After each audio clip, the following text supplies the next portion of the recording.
대화의 원리라는 파트를 먼저 나가고 그런 후에 2차 교재에 대한 채점이랑 정리를 조금 하도록 하겠습니다.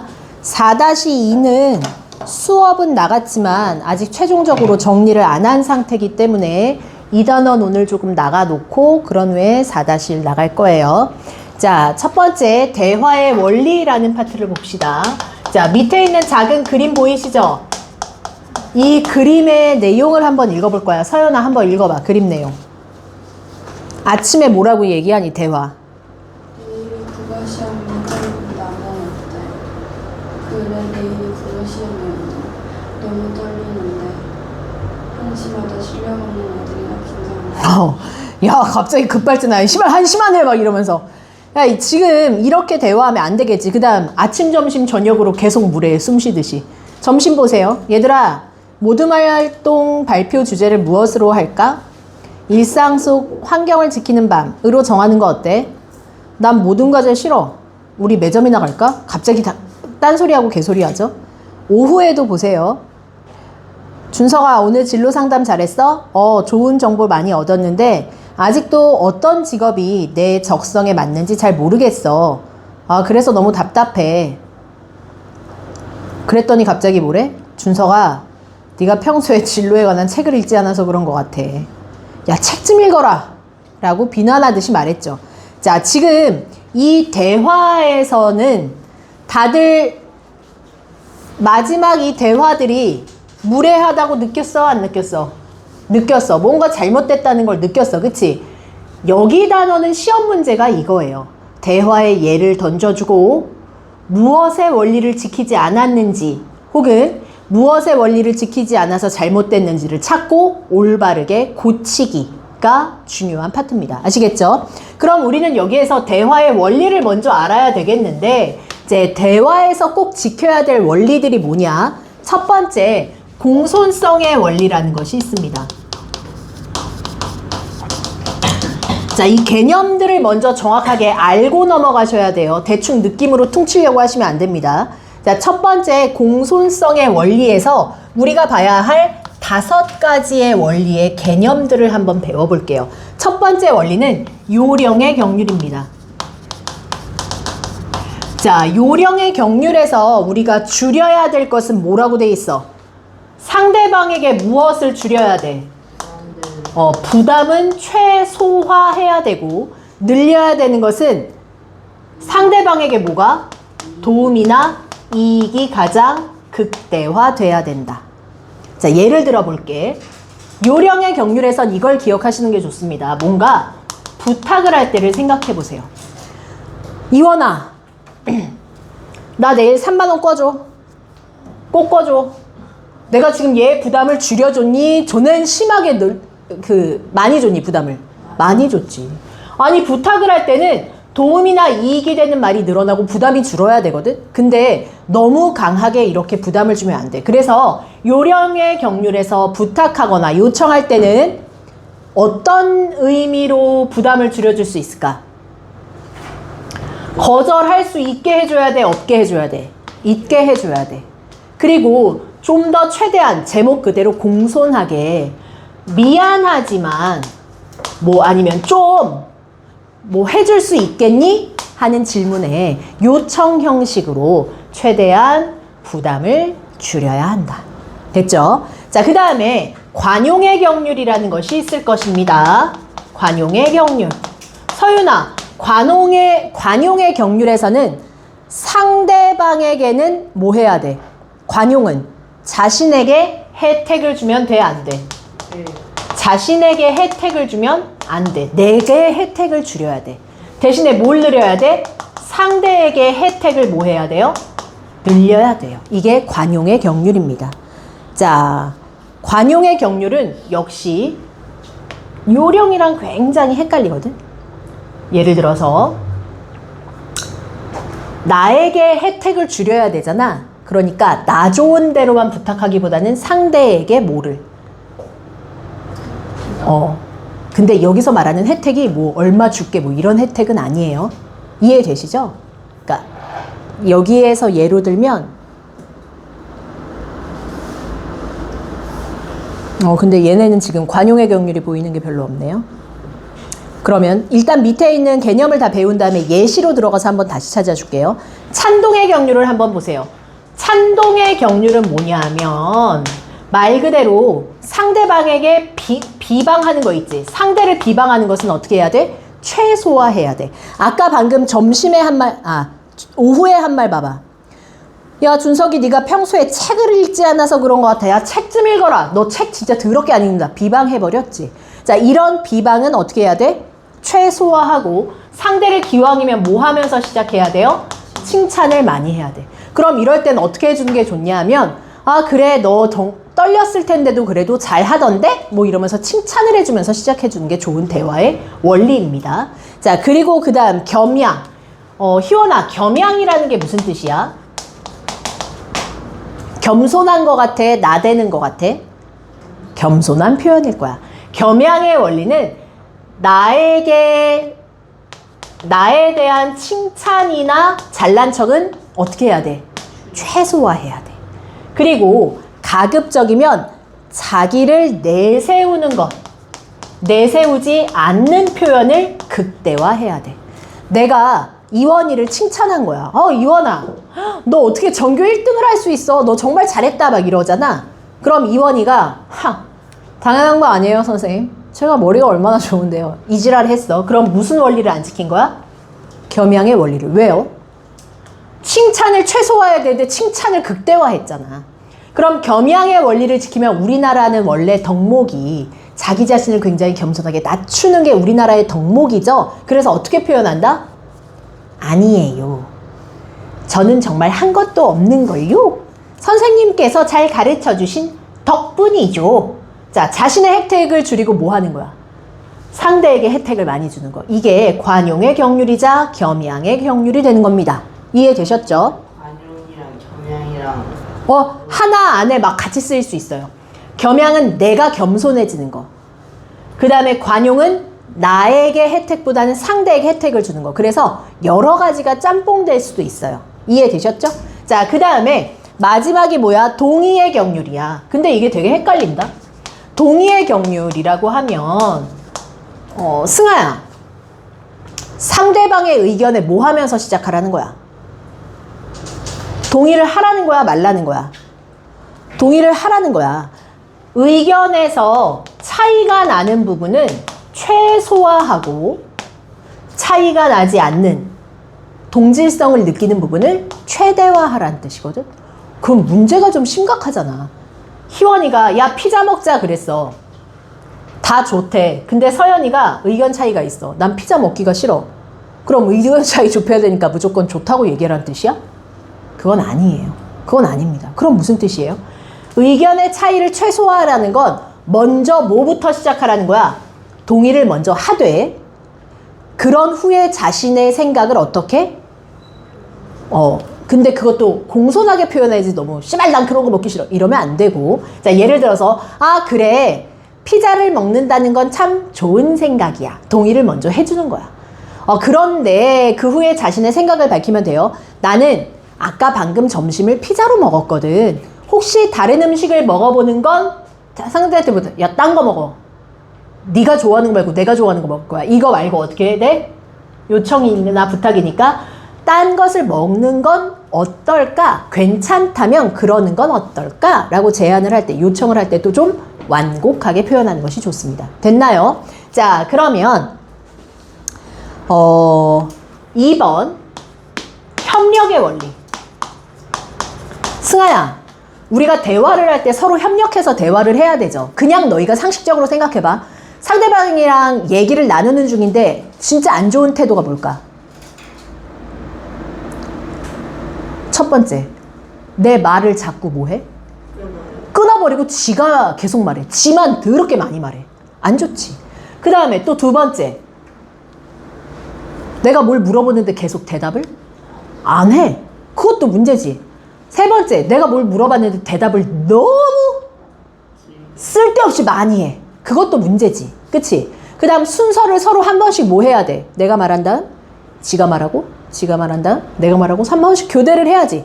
근데 혼자만 떠들어. 이런 건 전부 다 협력의 원리에서 어긋나는 것입니다. 자, 그래서 협력의 원리에 총 몇 가지가 있나요? 4가지 있어요. 양의 경률 무슨 뜻일까요? 목적에 필요한 만큼 정보를 전달한다는 뜻이야. 근데 얘들아 봐봐. 희원아, 너무 많이 말하는 것도 양의 경률에서 어긋나지. 하지만 너무 적게 말하는 것도 양의 경률에서 어긋나는 거야. 어느 정도의 양의 정보를 전달을 해줘야지 대화가 가능합니다. 그 다음에 질의 경률이라는 것이 있죠. 이것은 타당한 근거가 있어야 되고 혹은 진실한 정보, 거짓된 정보가 아니라 올바른 정보로 대화를 한다는 내용입니다. 자, 그 다음 관련성의 경률. 내가 승아랑 감기 얘기를 하고 있는데 갑자기 서연이가 아이 감기는 무슨 감기야 이러더니 야 어제 너 축구 봤냐? 갑자기 딴소리 해. 아까 얘처럼. 누구였니? 난 모든 감자는 싫은데 매점이나 갈까? 갑자기 딴 주제로 넘어가죠. 그래서 맥락에 맞지 않고 연관성이 없는 말을 하면 관련성의 경률에서 어긋나는 거야. 우리 의원이 잠들어 안 돼. 이거 시험범위야. 나 오늘 이거 한 번 나가면 다시는 이거 언급할 일 없어. 그렇지 않냐? 다음 주면 시험이니까요. 물론 두 번에 뭐 보강, 한 번 보강도 있고, 이거 한 번 수업이랑 한 번 보강도 있고, 직보도 있지만, 내가 이런 걸 또 일일이 설명하겠냐? 그냥 이제 매칭이나 하겠지, 그지? 그러니까 지금 잘 들어놓으세요. 자, 그 다음에 태도의 경률은 무슨 뜻이야? 태도의 경률. 옆에 읽어볼까? 이원이가 읽어봐. 명료하거나 중립적인 표현을 피하고 명료하게 표현. 이거 되게 중요해. 내가 이원이한테 물어봤어. 이원아, 너 오늘 나랑 저녁밥 먹을래? 그러니까 이원이가, 나쁘지는 않은데, 근데 나 오늘 좀 피곤하기도 하고, 근데 밥도 좀 먹고 싶긴 하고 계속 이 지랄이야. 되게 모호하잖아. 먹는다는 거야, 만다는 거야. 정보를 똑바로 안 주지. 그럼 무슨 경률을 어기는 거? 태도의 경률을 어기는 거. 근데 이것들이 묶어서 무엇의 원리라는 걸? 협력의 원리 안에 들어가는 거야. 이 키워드들이 매칭이 잘 돼야 돼, 얘들아. 알겠지? 그러면 공손성의 원리에는 요령의 경률, 관용의 경률, 찬동의 경률, 겸양의 경률, 동의의 경률이 있다야. 나 질문한다. 야, 요청할 때 너무 상대에게 부담을 많이 주면 안 돼. 무슨 경률이랑 연관되죠? 요령의 경률. 대화를 나누는데 갑자기 상대를 비난해. 야, 넌 머리가 나빠서 그렇게 다 틀렸냐? 이러고. 무슨 경률이에요? 겸양은 나를 칭찬하지 말라는 뜻이니까. 비방을 하지 말아야 되니까 찬동의 경률입니다. 알겠죠? 야, 오늘 피자 먹을래? 난 피자 진짜 세상에서 제일 싫어. 자, 뭐가 이상해? 무슨 경률? 동의의 경률을 어겼죠? 의견의 차이를 좁혀야 됩니다. 기왕이면 그래 좋은 생각이야. 찬성을 해주고 그 다음에 자신의 의견을 밝히라고 했어요. 그 다음 우리 희원이 정말 너무 예쁘다. 선생님 당연한 거 아니에요? 전 정말 미모 덩어리라고요. 이랬어. 뭐의 경률 어겼어? 겸양의 경률. 자기가 겸손하질 않네. 이해됐지? 자, 그 다음에 야, 너는 진짜 너무 짜증나게 구는구나. 뭐 어쩌고저쩌고. 근데 관용의 경률이랑 요령의 경률은 거의 같이 맞물려서 가기 때문에 이건 예제 안에서 계속해서 한번 찾아볼게요. 자, 그 다음에 대화를 나눌 때 뭘 할 줄 알아야 돼? 협력을 좀 해야 되잖아. 내가 승아한테 뭘 물어봤는데 제가 대답을 안 해. 뭘 어긴 거야? 뭘 어긴 거야? 양의 경률을 어긴 거야. 정확한 정보를. 근데 이원이한테 뭘 물어봤거든. 얘는 너무 말을 많이 해. 뭘 어긴 거야? 양의 경률 어긴 거야. 그치? 그 다음에 서윤이한테 뭘 물어봤더니 되게 애매모호하게 아니 갈 것도 같고 안 갈 것도 같게 막 이상하게 대답했어. 그럼 뭐야? 태도의 경률을 어긴 거야. 그치? 명확하게 안 밝혀줬어. 그 다음 우리가 승아랑 막 미술에 대한 얘기를 하고 있었거든. 근데 희원이가 갑자기 아침밥 얘기를 툭 던져버리네? 무슨 경률을 어긴 거야? 관련성의 경률을 어긴 거야. 자, 이렇게 매칭을 조금씩 할 수 있으면 되고요. 대화 예시를 던져줬을 때 그게 대화의 경률 중 관련성의 경률이다. 협력의 원리 중 관련성이다. 이렇게 매칭하실 수 있어야 돼요. 됐죠? 자, 그 다음 조금 어려운 개념인데 명인에서는 이 개념을 굉장히 잘 물어보니까 마지막에 있는 걸 먼저 얘기를 할게요. 체면 유지. 야, 상대방의 체면을 유지를 해줘야 돼, 안 해줘야 돼? 해줘야 되잖아. 그래서 체면 유지의 원리는 적극적인 예의와 소극적인 예의가 있어요.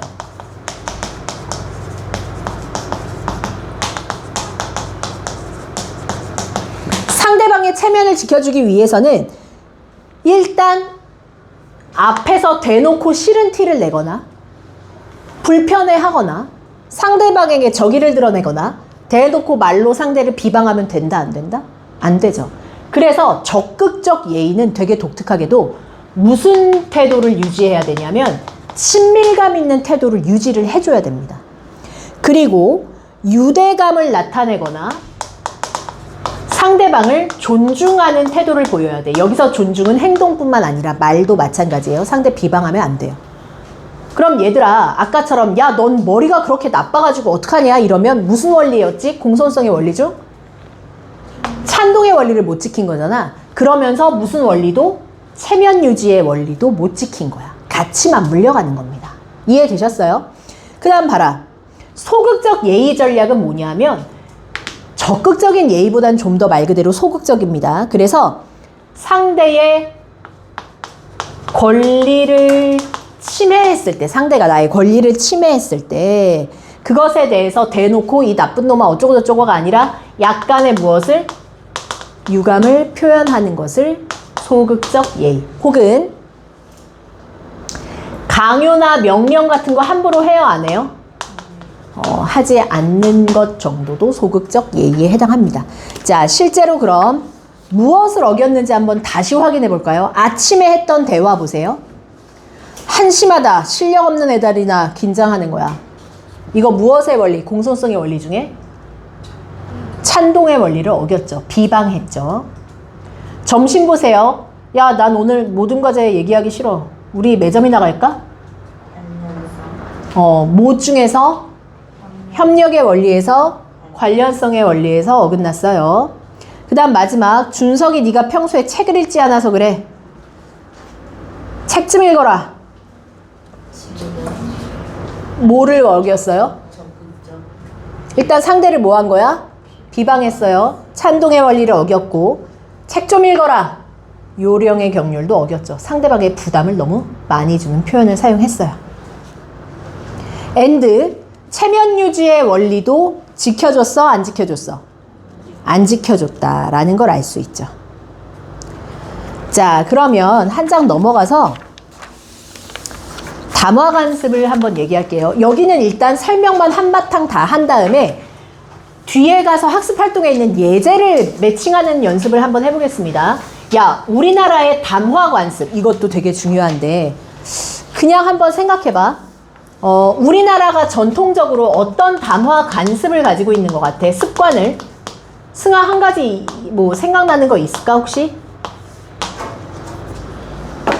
말을 할 때 우리의 습관, 우리나라, 우리 문화를 가진 사람들의 습관. 겸손하다. 굉장히 겸손해. 예를 들어볼까? 너희 엄마들이 손님 초대한 다음에 음식 줄 때 뭐라고 얘기해?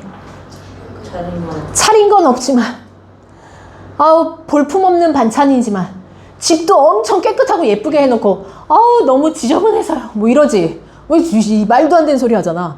그리고 엄청 비싸고 좋은 선물 사놓고, 아우, 별건 아니지만, 뭐 이렇게 말하잖아. 그게 바로 뭐냐면, 겸손한 표현이야. 우리나라 담화 관습 중에 제일 센 관습이죠. 또, 이원아. 우리나라는 뭘 말하고 싶을 때 좀 직설적으로 말하지는 않는 편이에요. 그걸 무슨 말하기라고 하냐? 우리나라는 좀 돌려가기가 심해서요. 애초부터 모든 문학작품에도 풍자가 숨어 있어요. 바람결에 돌려가기를 하는 거야. 그래서 돌려 말하기의 습관, 담화 관습도 가지고 있고요. 그 다음 또 한 가지. 보통은 우리나라는 말에 대해서 긍정적이야, 부정적이야? 말을 많이 하는 것에 대해서? 희원이가 생각했을 때? 발 없는 말이 어디 간다고 해? 천리 간다고 해. 그치? 그 다음 말이 많은 집은 장맛도 쓰다고 해. 된장, 고추장 맛도 쓰대. 그러니까 말이 많은 걸 굉장히 부정적으로 생각해. 그래서 말을 많이 하는 것에 대해서 부정적인 관습도 있어요. 그 다음 여기에는 없지만 하나 더 얘기하자면 우리나라는 좀 심각하게 얘기하기보단 기왕이면 위트 있게 웃음을 유발하기를 원하죠. 그걸 무슨 성이라고 해? 해학적인 코드도 가지고 있어서 좀 유머와 위트가 있다. 또 기억하면 좋습니다. 자, 돌려 말하기 관습을 한번 볼 겁니다. 3페이지 읽을 거예요. 돌려 말하는 관습 여기 찾았죠? 서윤이 읽어봐. 직설적으로 말할 때 상대의 감정을 상하게 하거나 불쾌한 느낌을 줄 수 있는 내용을 완곡하게 돌려 부드럽게 표현하는 것을 말한다. 완곡하게 돌려 부드럽게 표현해 밑줄 쳐봐. 자, 내가 한 2주 전인가 3주 전에 테스트를 봤을 때 이놈의 완곡하다라는 표현 때문에 너희가 시험을 우중충 틀렸었어. 완곡하다가 무슨 뜻이야? 완벽하게? 아니야. 야, 봐봐. 완만하게. 그러니까 딱 직설적으로 표현을 안 하고 어떻게? 돌려서 표현하는 거야. 부드럽게 표현하는 거야. 창문 열어가 아니라 창문 좀 열어줄래? 이런 식으로 표현하는 게 우리나라의 말하기의 관습이야. 자, 돌려 말하기의 관습을 보면 예를 보세요. 변소를 뭐라고 해요? 화장실이라고 하지. 죽는다라고 안 하고 뭐라고 해? 돌아가다라는 표현 하죠. 그쵸? 그 다음 좀 무서운 거 있지. 그런 것도 이름을 좀 바꿔서 말했어. 병. 옛날에 그거 천연두를 뭐라고 불렀게? 마마라고 불렀어. 너무 무서워서 함부로 대할 수 없는 존재처럼. 그지? 이런 식으로 좀 직설적인 표현을 많이 안 하는 편이다. 그 다음 기억의 밑줄 겸손하게 말하는 관습. 서연이 계속 읽어. 대화할 때 상대에게 예의를 갖추면서 자신에 관한 칭찬을 줄이고 스스로를 낮추어 표현한다. 변변치 않지만 차린 건 없지만 별거 아니지만 제가 좀 부족하지만 뭐 이런 거 굉장히 틀에 박힌 겸손한 말하기 관습이고요. 신중하게 말하는 표현은 뭔가? 희원아 읽어줘. 우리 사회는 점진적으로 말을 중요하게 여겨 상황을 고려하여 불필요한 말을 삼가하고. 자, 불필요한 말을 삼가고입니다. 삼가다가 무슨 뜻이야? 절제하다. 하지 않는다는 뜻이야. 또 과묵한 것을 바람직하게 여겼다. 과묵한 걸 좋게 여겼어요. 그래서 남아일언 중천금이라고 하잖아. 남자가 하는 한마디 말은 중천금이죠. 천금보다도 어떻다? 귀하다. 그런 뜻이에요. 여기 안 써 있네요. 그 다음 3, 4, 1언은 3번 생각하고 언제만 말해? 1언이니까 한 번만 말해. 말 많이 하지 마. 여기에 없는 거 몇 개 써놓으세요. 남아일언 중천금. 말 많은 집이 장맛도 쓰다. 남아 이런 중천금. 나 아까 1교시부터 계속 목말라서 물 먹어야지 계속 생각하고 있거든. 또 안 마시고 그냥 들어와. 슬프네요. 남아랑 중천금이 하나 보였죠. 말 많은 집이 장맛도 쓰다. 또 뭐 있겠어? 발 없는 말이 천리 간다. 말의 중요성이죠. 말을 굉장히 중요하게 여겼습니다. 또 말 한마디로 천냥빚 갚는다도 말을 중요하게 여긴 거야. 근데 말을 될수록 하지 말라는 뜻은 여기 있는 3, 4, 1언이 가장 강하죠. 자, 그럼 지금부터 읽는 지문에서 이 3개의 단어 관습 중에 어떤 내용이 담겨 있는지 이제 찾아봅니다. 자료 1을 우리 이원이가 읽어주세요.